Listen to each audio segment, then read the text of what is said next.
Welcome back to my YouTube channel. অনেকদিন পর আবার তোমাদের সাথে একটা লং ভিডিও শেয়ার করতে চলেছি। কেমন আছো সবাই? আশা করছি সবাই খুব ভালো আছো। তো আজকে আমরা পাঁচমুড়া মন্দির যাচ্ছি, ত্রিধারা মন্দির যেটা না, ওখানে আজকে আমরা অন্নভোগ গ্রহণ করব। তো গাড়ি আসছে আমাদের, আমরা বেরিয়ে যাচ্ছি। আমাদের বাড়ি থেকে খুব একটা বেশি দূর না। তো চলো তোমরা পুরো ভিডিওটা দেখতে থাকো।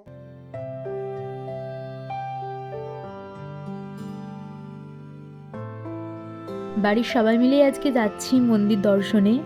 আগেও দু একবার গেছি কিন্তু অন্নভোগ গ্রহণ করা হয়নি। তো আজকে ইচ্ছে রয়েছে করার। কুপনও কাটা আছে, তো ওখানে অনলাইনে ব্যবস্থা আছে কিনা জানি না, কিন্তু সকালে গিয়ে কুপন কাটতে হয়। আর কুপনের চার্জ লাগে 50 টাকা করে পার পার্সন।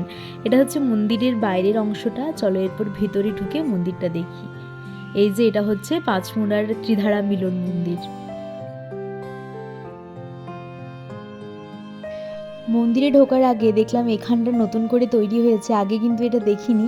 রাধা কৃষ্ণর মূর্তিকে ঘিরে অষ্টসখীরা এরকম ঘুরছে। এটা মাঝে মাঝে ঘুরছে, আবার কিছু সময় বন্ধ থাকছে। তো এবার চলো সিঁড়ি বেয়ে উপরে উঠে যায়। আজকে কিন্তু ভালোই বেশ ভিড় হয়েছে।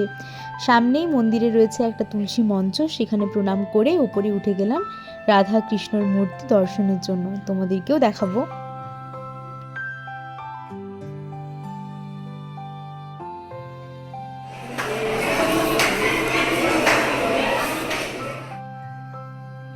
এইবার দর্শন করার পর আশেপাশটা একটু ঘুরে দেখব। চারদিকটাই কিন্তু খুব সুন্দর সুন্দর কৃষ্ণের বিভিন্ন রকমের মূর্তি করা আছে, বিভিন্ন দৃশ্য বর্ণনা করা রয়েছে। আর এটা পুরোটা তোমাদের একটু ঘুরে দেখাচ্ছি। এই যে দেখো, বললাম না, এই যে রাধা কৃষ্ণ দোলনায় দুলছেন, তারপর গোবর্ধন পর্বত 20 আঙ্গুলি করে তুলে রেখেছেন এগুলো। তো এখানে একটু ফটো তুললাম আমরা। আর এখানে কিন্তু পুজোর ব্যবস্থাও রয়েছে। সামনে অনেক দোকানপাতি রয়েছে মন্দিরের সামনে। তো সেখান থেকে চাইলে তোমরা জিনিসপত্র কিনে ঠাকুরের পুজো দিতে পারো।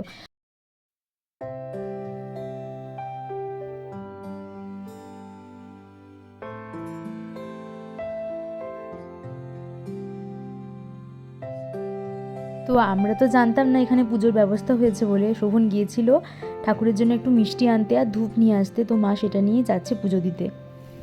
আমাদের পুজো দেওয়া হয়ে গেছে, এরপর আমরা নিচে নেমে যাচ্ছি। এখন যাব গোয়ালঘর দেখতে। তো আগের বারে আমরা যখন এসেছিলাম তখন এই গোয়ালঘরটা দেখতে পাইনি, কিন্তু এবারে দেখবো। আর দেখলাম এই মহাদেবের মূর্তিটা এখানে নতুন করে হয়েছে।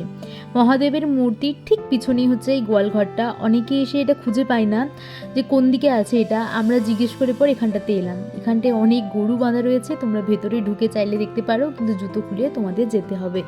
আমরা জানলার বাইরের থেকে দেখলাম। আর এই গরু দুধেই কিন্তু এখানে পায়েস তৈরি হয়। আর মন্দিরের সামনেই যে জায়গাটা রয়েছে, এখানেও বিভিন্ন রকমের মূর্তি করা আছে।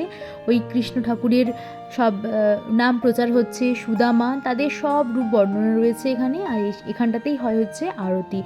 সন্ধে 7টার পর আরতি শুরু হয়। আর এটা হচ্ছে খাবার লাইন। তো আমরা ঠাকুরের প্রসাদ একটু করে মুখে নিয়ে তারপর খাবার লাইনে দাঁড়িয়ে পড়বো।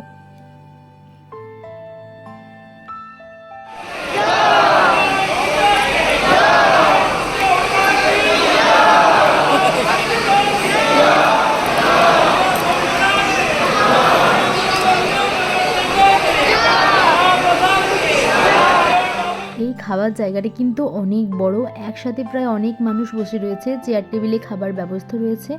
তো প্রথমেই দিয়ে দিল ভাত, ডাল, আর এটা হচ্ছে কুমড়োর তরকারি, পোস্ত, চাটনি, পায়েস, সব কিছুই ছিল।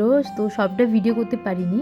খেয়ে দিয়ে তারপর বেরিয়ে এখানটায় এলাম, একটা বালির খাদান রয়েছে সেইটা দেখতে। এই যে মন্দিরটা যিনি তৈরি করেছেন তারই হচ্ছে এই বালির জায়গাটা। তো বালিটা দেখে তারপর চলে গেলাম আবার মন্দিরে। দুপুর 2টো থেকে কিন্তু মন্দির বন্ধ হয়ে যায়, 4টের পর মন্দির খোলে। তো মন্দিরের সংলগ্নই একটা জায়গা রয়েছে, সেখানটায় সবাই বসে রেস্ট নেয়। তো আমরাও এখানে বসে আছি, একটু পরেই বেরিয়ে যাব। আজকের ভিডিওটা এখানেই শেষ করলাম। যদি ভিডিওটা ভালো লেগে থাকে তাহলে চ্যানেলটাকে সাবস্ক্রাইব করে দিও।